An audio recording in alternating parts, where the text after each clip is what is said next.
നമ്മുടെ കുറച്ച് മാഷ് പറഞ്ഞൊരു കാര്യമാണ്, അതായത് ഇന്ത്യൻ ടീമിൻ്റെ പരിശീലകരാകാൻ ഇനി ഒരു ക്വാളിറ്റി കോച്ചുമാർ പോലും വരില്ല എന്ന്.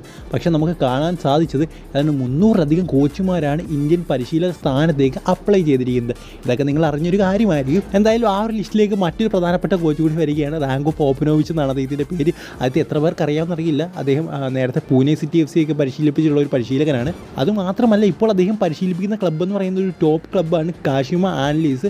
അവർ J1 ലീഗ്, അതായത് ജപ്പാൻ്റെ ഫസ്റ്റ് ഡിവിഷൻ ലീഗിൽ 2ാം സ്ഥാനത്ത് നിൽക്കുന്ന ഒരു ടീമാണ്.